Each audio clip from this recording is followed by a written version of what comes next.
topic of my proposal is the impact of glycosylation on pancreatic ductal adenocarcinoma.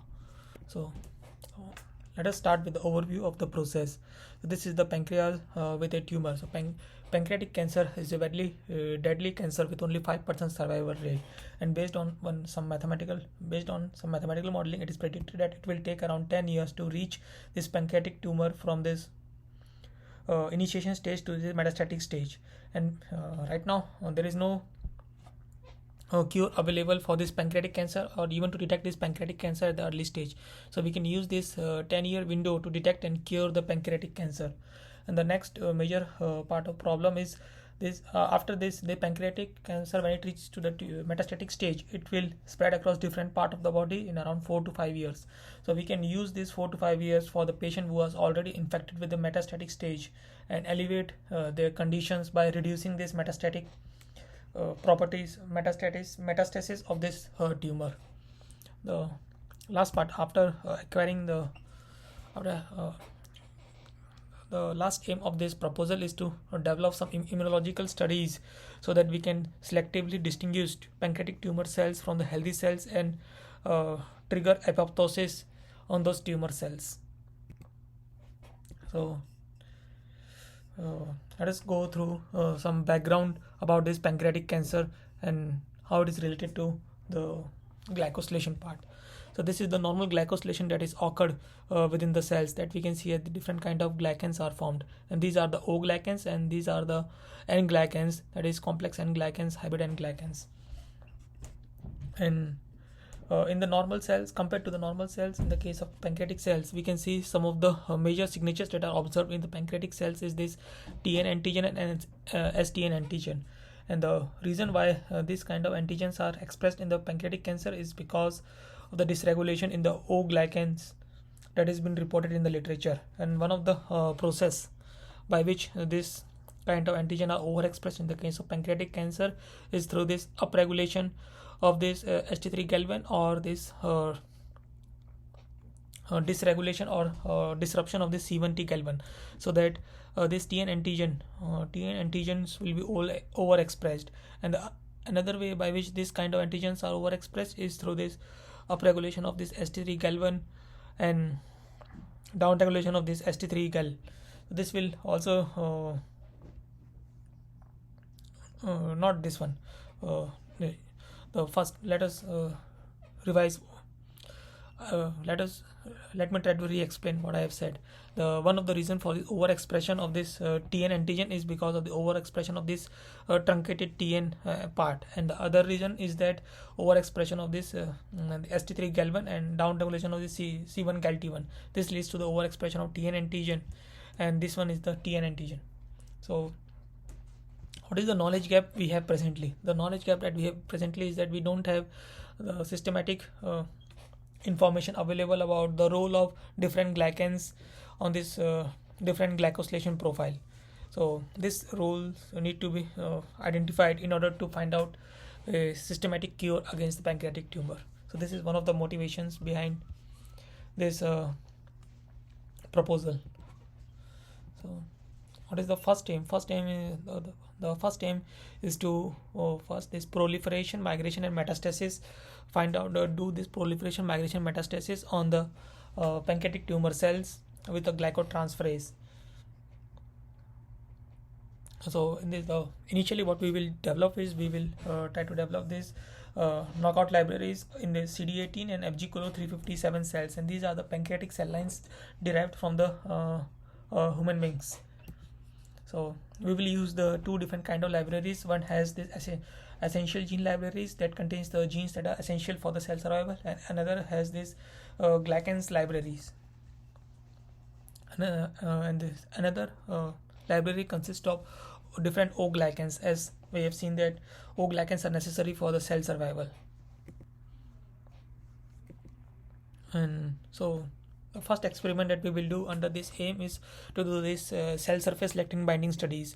So in this case we will try to study this VVA and PNA, as VVA can provide us information about TN antigen and PNA provide us information about T antigen. So how we will proceed with the experiment is that we will bind the cells with this VVA and PNA, and then sort the cells based on this VVA and PNA signals, and thereby we will perform three different kind of analysis. One is proteomics analysis, gene knockout analysis, and glycomics analysis.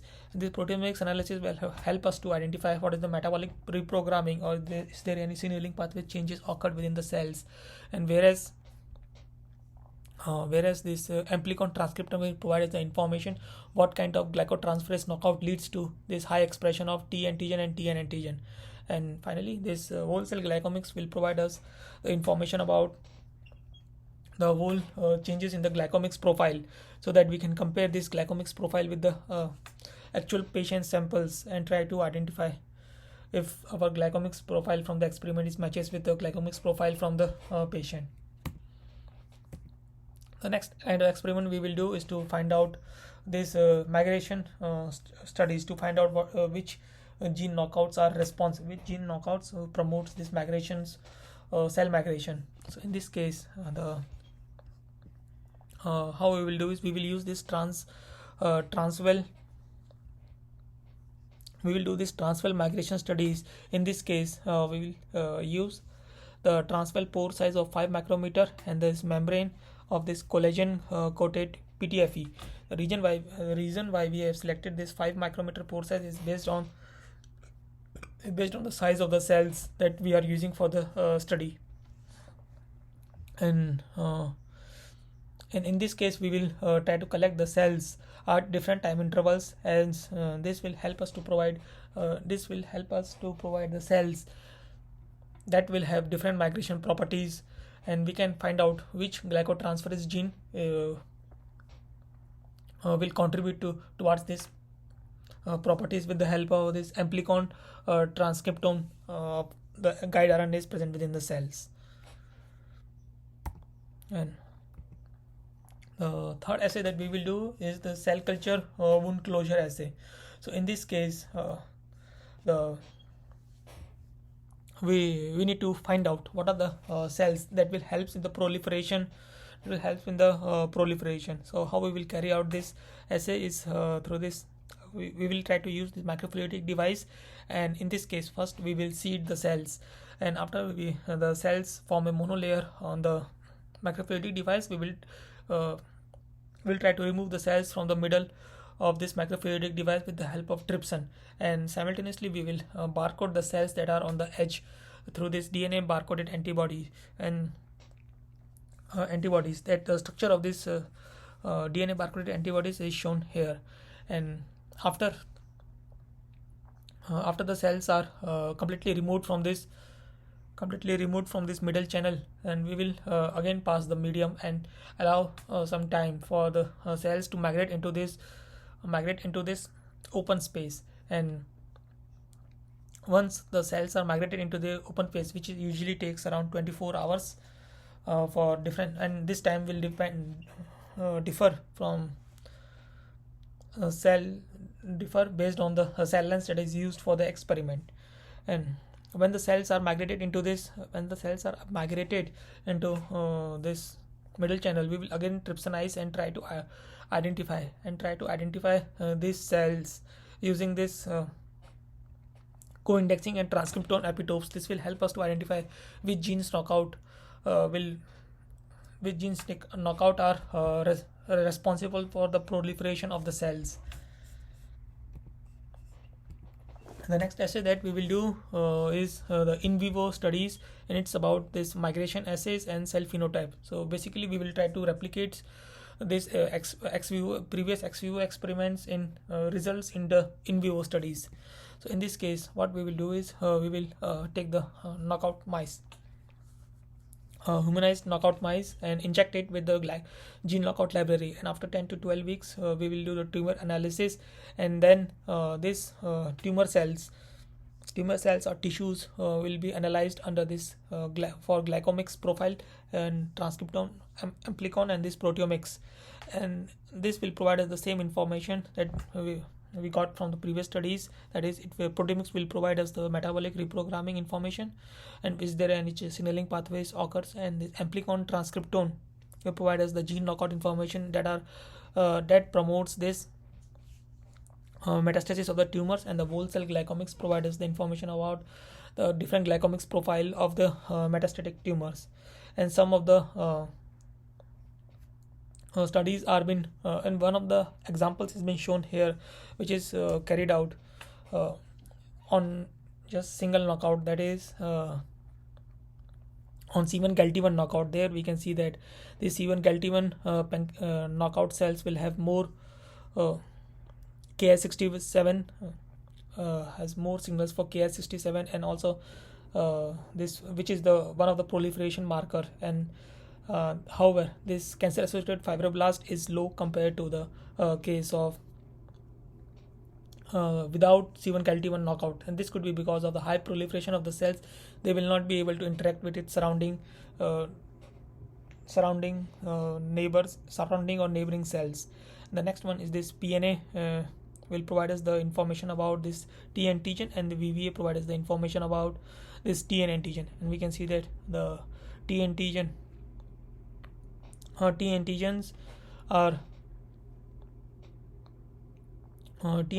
are improved or decreased in this case, whereas the TN antigens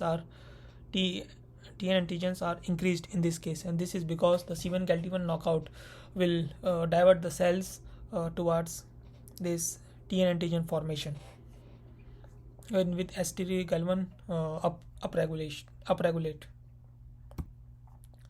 And the next one is the proliferation and migration, and the overall outcome of this cells is about, we will get the insight about the metabolic reprogramming in the cancer cells with respect to glycotransferase. So we will be able to know which glycotransferase will promote which kind of metabolic reprogramming, or and also this in vivo and ex vivo studies overlap. Then we will be able to make a point that ex vivo studies are sufficient enough to take into account the in vivo complexities. The next aim that we will use is the second aim for our studies is about this glycosylation and substrate stiffness and chemokines on epithelial to mesenchymal phenotype. So basically we will try to see whether this glycosylation has any impact on the EMT phenotype or not. So first experiment that we will do is about the reversibility of EMT phenotype. So there is a promoter. First we will transduce these cells, first we will transduce this our SiV2 plasmid. So this plasmid contains a microRNA that can act against the ZEB1. So in normal case, what will happen is the after transduction of these cells, after transduction of these two plasmids, then what we will do is first, without doxycycline, what will happen is the ZEB1 will be continue to express at a normal rate, and this will lead to ZEB1 has the property to suppress epithelial genes. So this E-cadherin genes will not be expressed, whereas this 3' UTR of ZEB1 will be expressed, and this leads to the expression of this destabilized DS red signals. So and this will also reflect that since the epithelial genes are suppressed, cells should be in the form of cells should have this mesenchymal characteristic. So from this experiment we can, if the cells has this red signals, then we can get the idea that cells are in the form of cells are right now in the mesenchymal characteristic. Cells have this mesenchymal characteristic, and we can, and simultaneously this reporters also has this SYN4H, which is a tool that can help us to identify the intracellular change in the glycomics profiling. So this is one of the case where no doxycycline is introduced, so no microRNA will be introduced, and ZEB1 will be produced normally, and we will see red signals. And at this condition, we can take out the cells and analyze the cells for this glycoproteomics analysis. This will help us to know the cells has this what are the intracellular glycomics profiling changes occurs, and when the cells are in mesenchymal characteristics. Cells have mesenchymal characteristics, and similarly when In the next experiment, what we will do is we will introduce this doxycycline that will reduce this ZEB1 production, and the suppression of epithelial genes will not occur, and this 3' UTR will not get suppressed, as 3' UTR will be disrupted by this microRNA. And what will happen because of this is that now E-catherine will be starts to transduce, and this double-stranded and destabilized green signals will be starts to show up in the experiment, and this will indicate the cells are in epithelial zone, or epithelial cells have the epithelial characteristics. And in this case, when we identify the cells or through the glycoproteomics analysis, we will be able to see the intercellular glycomics profiling change because of the gene knockout within these pancreatic cancer libraries. The next experiment is to find out the EMT characteristics of the knockout libraries. So in this case, what we will do the experiment 2 is about to find out the interaction of this external cytokines, that is TGF beta, on the EMT characteristics. So in this case, we will try to introduce TGF beta on this gene knockout library, and then we will sort the cells based on the N-catherine and E-catherine expression, or in other terms, we can sort the cells based on the fluorescence that we can get from our previous transduction of the cells, and thereby analyzing those cells under this amplicon transcriptome will help us to provide information about this role of TGF beta on induction of this EMT phenotypes. In the case of experiment 3, what we will do is, in the experiment 3, we will try to see the impact of stiffness impact of surrounding stiffness on EMT, or epithelial to mesomecal characteristic. In this case, we will try to use the substrate of different stiffness that is mentioned here, with a different concentration of acrylamide and base acrylamide. We will get the substrate of different elastic modulus, and then we will culture the cells, and observe the culture the cells with and without TGF beta, and observe the cells after some time, and we can see the EMT, or we can see the epithelial or mesomecal characteristics through this fluorescence microscopy. And in this case, we will try to get an idea which stiffness around the cells is optimum for its epithelial characteristic or mesomecal characteristics. So what are the expected outcome we can observe? We can expect what are the expected outcome from the aim2 is that we can get the synergetic effect. We can get the information about synergetics, or the correlation about this TGF beta on this knockout library, or that will promote EMT characteristics. And also we will get the information about this glycotransferase that are critical for EMT transition, and what are the surrounding stiffness conditions that promote EMT.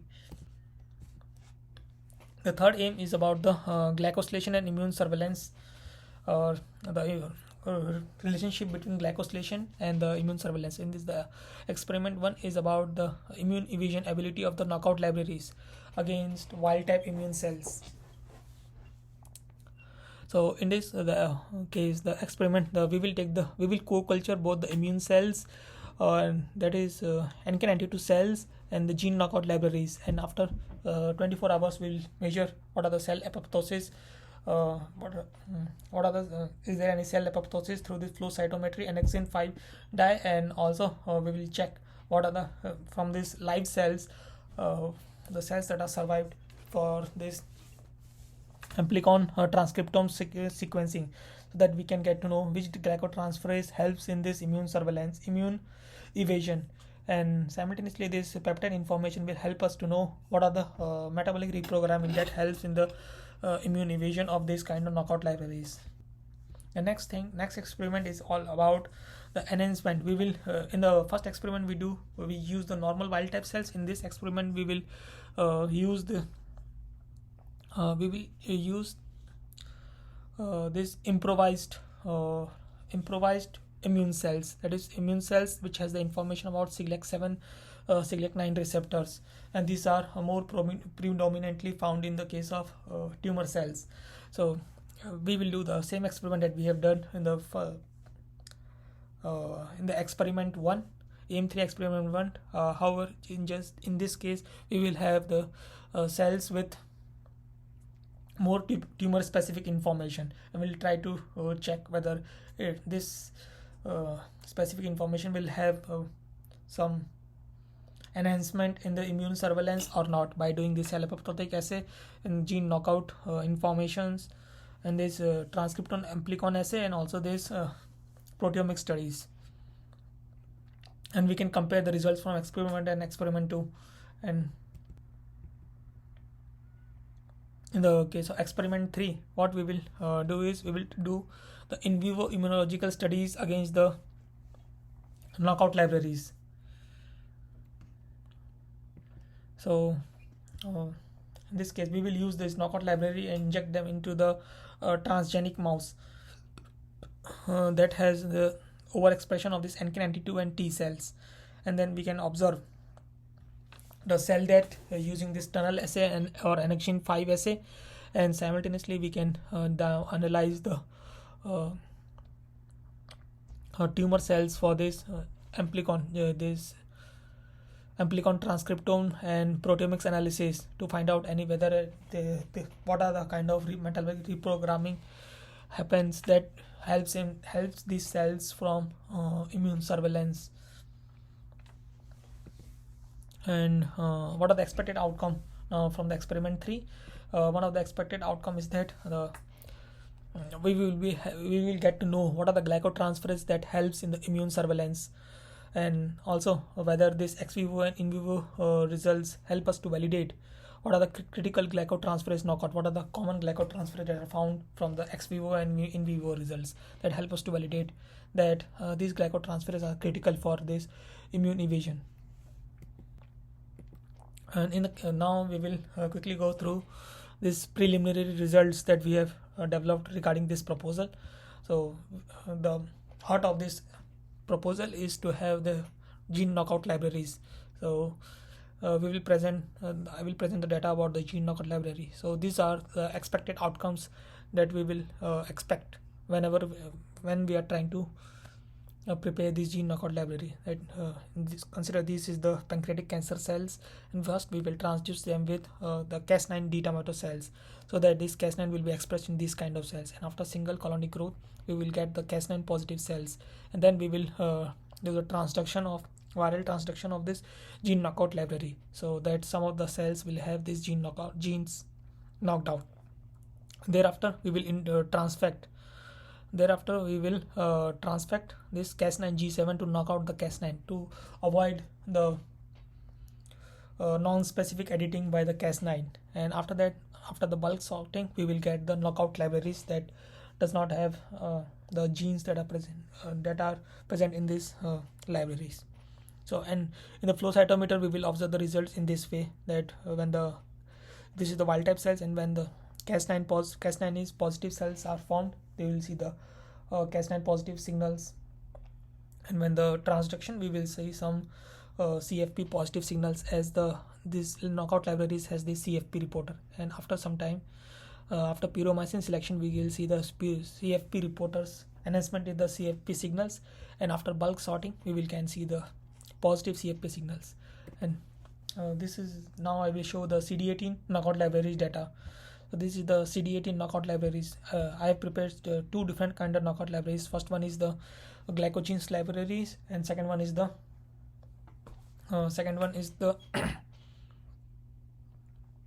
essential libraries. So this we can see that glycogens libraries followed almost a similar pattern as we expected as we can expect from our plan, and also the essential libraries also follows the same profile. So, and for the other knockout for these colo cells, right now we are at the third stage, that is we have formed this CFP libraries. Now we are treating the cells with the Cas9G7, and same condition is for this HEC9293 cells. The cells are right now treatment of cells right now going on with Cas9G7 plasmid. So what is the impact of the project if it has been successful? So we can use this 10 years gap and help. The AIM1 will help us to efficiently utilize this 10-year window to detect and diagnose the pancreatic cancer, and this AIM2 will help us to elevate for the patient who are already at this stage. This AIM2 help us to elevate those patients who are already in stage 3 or stage later by reducing the metastasis. If we know how this what are the factors that plays a key role in the metastasis, we can use those knowledge to design some therapies that can help us to elevate those metastasis in those patients. And the last one is the AIM3. AIM3 will help us to find out the biomarkers or the pathway that can efficiently help the immune system to distinguish and kill the tumor cells without any impact on the healthy cells. Right now, one biomarker about the pancreatic cancer, that is CA19-9, is already known. However, it is not easy to identify those biomarkers at the early stage, or not even at the later stage. We are not able to identify CA19-19 biomarkers because it is not unique to this pancreatic cancer. It is also found in the case of normal healthy patients. So it is difficult to distinguish whether this CA19 biomarkers is because of pancreatic cancer or it is present because of the normal functioning of the cells. So that's all from my end, and if you have any questions, feel free to comment. I will be happy to answer your question. Thank you for your time.